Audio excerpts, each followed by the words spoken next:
kita susah, beras mahal, ya kan? Bansos diambilin dari mana-mana sehingga katakanlah keuangan negara APBN juga jadi rusak. Nah, urusannya sekarang 271 triliun, bagaimana cara mengembalikannya?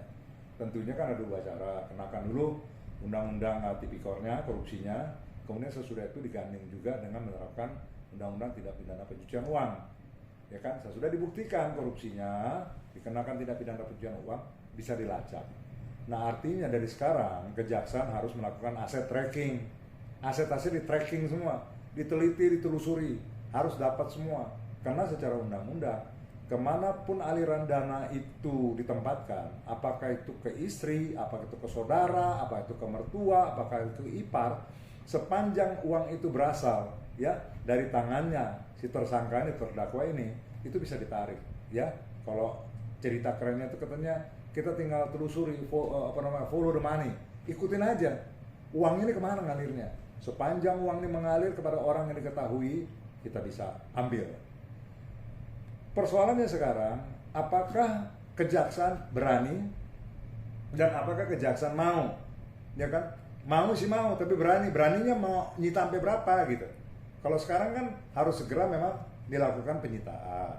Artinya jaminan terhadap kalau nanti perkara ini bisa dibuktikan bahwa betul memang mereka melakukan perbuatan melawan hukum dengan korupsi, berarti ini bisa dieksekusi untuk mengambil kembali, menutupi kembali kerugian negara.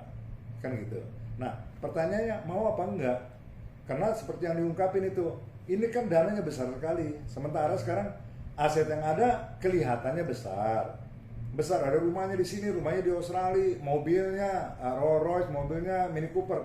Saya mau tanya, nilainya berapa memang itu? Rolls Royce itu berapa? Katanya tahun 2013. Paling nilainya paling 10-15 M. Nggak sampai dibilang 20 sekian M segala macam. Mini Cooper nggak ada 1 M juga ya, dengan Countryman itu nggak ada segitu. Jadi apa kita puas dengan itu? Tentunya tidak. Semua hartanya itu harus disita, ya. Termasuk kalau memang sekarang mau dengan berani ya dan mau ambil itu pesawat pribadinya, rumah-rumahnya ya sita-sita dulu aja semuanya gitu ya. Dan prinsipnya kan semua orang setuju sekarang karena masyarakat sudah muak dengan hal-hal seperti ini. Mereka minta dihukum seberat-beratnya, ya kan? Dengan hukuman tentu yang diatur sesuai undang-undang, kemudian ditarik kembali. Bukan dimiskinkan dalam pengertian kita sadis memiskinkan dia, enggak. Kita ambil kembali apa duit yang dia nikmati, yang dia makan. Ya kan? Apa kerugian negara yang kemudian dia sudah manfaatkan, dipergunakan, kita minta kembali. Ya kan? Negara yang mewakili itu melalui kejaksaan menarik kembali kerugian-kerugian negara yang timbul. Jadi sekarang pertanyaannya, mau apa enggak, berani apa enggak? Karena pasti di belakang ini pasti ada orang-orang gede. Ya kan, udah muncul nama-nama, bahkan dia melakukan tindak pidana, ya kan. Jadi makanya saya katakan bahwa ini tongkat estafet ini yang paling mengerikan gitu. Kalau anak umur 30 tahun sudah berani terlibat dalam pusaran korupsi, ya, dengan mengambil uang negara begitu besar gitu, ya kan.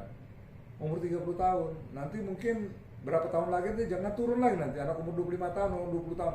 Artinya memang inilah penegakan hukum atau pemahaman masyarakat yang tidak mengerti gitu, ya kan. Kalau saya boleh cerita sedikit ya, bukan mau sombong. Kira-kira 10 tahun yang lalu, saya ditelepon sama satu orang yang lagi di penjara di Sukamiskin akibat putusan dari KPK. Dia telepon saya, minta tolong amankan dananya dia 1,3 triliun. Dia mau kasih saya terserah bang, mau 10-15%. Nanti kalau saya keluar dikembalikan, saya cuma butuh 100 juta setiap bulan untuk biaya sekolah anak saya. Saya memang terus terang galau juga pada saat itu. Tetapi kan kita punya nalar, bukan karena saya seorang praktisi hukum atau saya seorang lawyer, tetapi artinya kan semua orang yang dianggap dewasa secara hukum 18 tahun ke atas harus mengetahui. Sama kayak kita jalan lampu merah, ya kita nggak boleh jalan. Begitu juga pemahaman mengenai masalah penempatan uang. Pada waktu kita menerima dana dari seorang cukup besar, yang pertama kali kita mesti curiga, ini dana dari mana? Jadi kalau pertanyaannya apakah Sandra Dewi ini bisa dijadikan tersangka, ya dilibatkan, sangat bisa. Karena sebagai seorang istri, dia punya kewajiban untuk mencurigai, bahkan untuk menanyakan. Sekarang kan dibilang posisinya apa? Ilustrasinya gini, Ahok itu komisaris di Pertamina, dia mundur. Saya dengar gajinya dia tuh antara 250 sampai 500 juta per bulannya, ya kan? Besar nggak? Besar. Kenapa besar? Karena dia ada di salah satu BUMN terbesar tuh Pertamina, ya kan? Guys segitu. Nah sekarang kalau si Muiz ini menjadi komisaris salah satu perusahaan tambang ini, swasta, nggak mungkin gajinya gede-gede amat lah, 50 mungkin 100 juta, katakanlah 100 juta itu udah besar itu, ya kan? Kemudian dia pernah bawa pulang katakanlah, ya dengan performa dia pertama sebagai komisaris. Kemudian mungkin di 6 bulan kedua atau 1 tahun pertama, dia datang, dia taruh uang 10M sama istrinya, 100M sama istrinya, 200M sama istrinya. Lah, masa seorang istri nggak wajib bertanya, Pak, dari mana nih dapat duit kamu nih? Ya kan? Jangan lu bawa duit haram lo ke sini lo. Kamu dapat dari mana? Nggak mungkin kayaknya. Dari performa kan sebagai komisaris. Komisaris kan gajian. Katakanlah setiap tahun nanti ada keuntungan, ya dibagi. Tapi apakah bisa seorang komisaris tambang begitu mendapat uang ratusan miliar? Karena kalau sekarang gambarannya ya 271 triliun. Logikanya nih, kan kita nggak tahu diterima berapa. Tapi dengan dia punya rumah, dia punya ini segala, rumahnya sekian banyak, ini sekian banyak, kita kira-kira nih ya mungkin bangsa 500 sampai 1 triliun paling tidak nih dia punya nih gitu ya, di samping yang 16 tersangka lain ya kan gitu kan. Nah sekarang targetnya negara, targetnya kejaksaan berapa harus kembali ya kan, dari 271 triliun harusnya kejaksaan bertanggung jawab, sudah mengatakan kerugian 271, paling tidak mendekati itu, katakanlah 100 triliun lah. Sekarang persoalannya mampu nggak pihak kejaksaan untuk menarik kembali dana yang sudah hilang 271 triliun? Ini pertanyaan sekarang. Kalau memang dana itu ada, mungkin nggak kembali? Mungkin, ya kan? Tetapi mau nggak kejaksaan kerja keras untuk menelusuri itu semuanya? Ya untuk terabas, nggak peduli siapa backingannya, nggak peduli bagaimana kesulitannya segala macam, karena mungkin sebagian udah ditaruh di luar negeri dananya, atau mungkin sudah ditukar dengan ini, dibelikan perhiasan, dibeli emas dan barang-barang berharga dan lainnya. Tapi artinya menelusuri hal seperti itu dengan sistem yang ada sekarang di perbankan nggak sulit gitu loh. Tinggal mau atau berani nggak, itu kuncinya. Saya pikir begitu. Oke, berarti hukuman yang layak pantas ketika melihat nominal yang begitu besar apa Bang menurut Abang sendiri? Ya, karena ini segera begitu besar, saya pikir seumur hidup aja sih pantas ya. Ya, saya nggak mau bicara lebih daripada itu gitu ya, karena seumur hidup itu buat saya itu hukuman yang paling berat justru sudah. Ya, karena seumur hidup artinya seumur-umurnya dia tuh ada di dalam, ya kan? Itu kan lebih menyedihkan itu seperti itu ya kan. Sementara dia punya istri, dia punya anak yang mesti dibesarkan dan segala macam. Saya pikir cukuplah dengan hukuman seumur hidup, ya. Atau minimal 20 tahun gitu ya kan, itu saya pikir udah sangat memadai. Tapi kalau nanti dikenakan tuntutannya 10 tahun, diputus 3 tahun, nah ini yang gini-gini nih, yang gini-gini. Dan kita juga sudah melihat di dalam perjalanan kasus-kasus yang ditangani, apakah itu oleh kejaksaan, apakah itu oleh KPK, apakah itu oleh kepolisian, ya kan, ujung-ujungnya cuman hitungannya cuma tahunan doang. Ini yang bikin masyarakat jadinya sakit hati kan. Kita nih cari banting tulang segala macam. Kayak tadi teman saya bilang, saya nyari uang 300.000 satu hari aja, susahnya bukan main segala macam. Kita nonton TV katanya, kita lihat, wah ini korupsi 271 triliun. Ini mau kemana di bawah ini, ya kan? Dan kemudian makanya tadi satu lagi saya tekankan, anak-anak muda sekarang janganlah tergiur ya dengan hal-hal yang instan seperti itu. Karena pada waktu kita masih bicara spiritual juga ya, kita kan punya iman. Kalau Tuhan dah izinkan, kalau Allah izinkan, you mau pinter-pinter bagaimana juga pasti ketangkep. Jadi himbauan saya terakhir kepada orang-orang yang terlibat dalam kasus ini, ayo nggak usah sampai dipanggil sama kejaksaan, ya kan?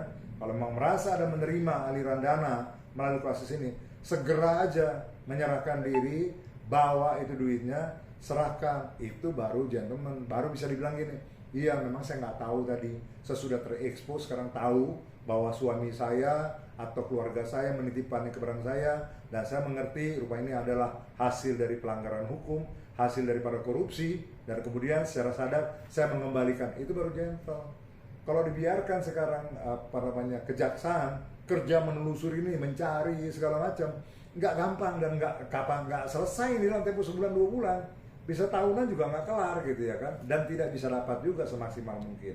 Jadi artinya jangan yang melakukannya jangan berdosa dua kali. Kalau memang Anda terlibat di dalam menyimpan dana-dana seperti ini, segera kembalikan. Maka tadi saya bilang, saya dulu pernah tawarkan, tolong simpan 1,3. Saya berpikir ulang, tapi ada keputusannya 2 hari kemudian saya telepon dia.